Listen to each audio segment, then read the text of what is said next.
going on, everybody? Today's going to be a little short how-to video on keeping your crankshaft from moving on your Predator 212 or basically any small engine. So this question came across on a comment, and it basically said, how do you keep crankshaft from moving when you're tightening down your flywheel? So I'm going to show you guys my method. There's plenty of methods out there all over the web. Everyone's got special tools. They weld, custom brackets. You know what? I don't have any of that. So show you my method. So let's check it out. All right. So basically I'm working with a Honda GX 160 as a demo here. So this on the flywheel.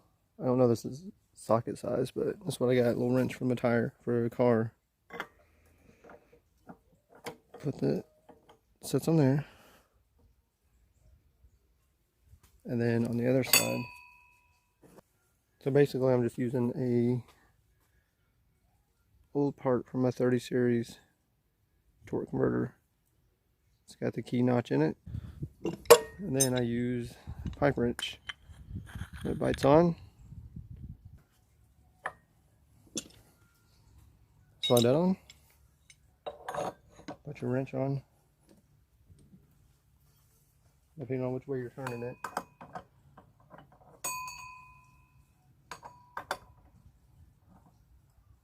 Let me tighten this back up. So I'm going to tighten it up. See?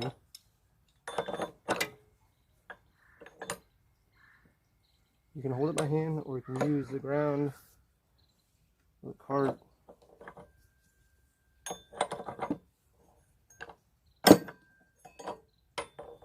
Or whatever you want.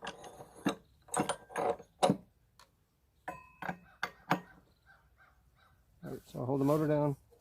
Wrench is doing it on its own. As I apply pressure,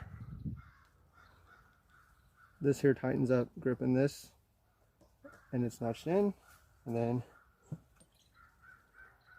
I just tighten it down. Plain and simple.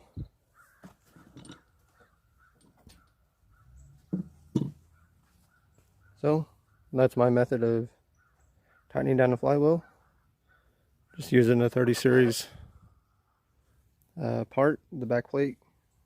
You can use an old one if you got laying around, or if you don't and you got a new one and you put this on there, you can wrap a towel around here or put it. That's it. That's how I tighten a flywheel on my small engines, using a 30 series torque converter crankshaft piece, pipe wrench, and that's it.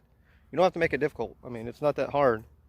So, I mean, if that seemed pretty easy for you guys, just let me know. And if you want to see any other techniques I use on the motors or how I tighten stuff, just let me know in the comments below.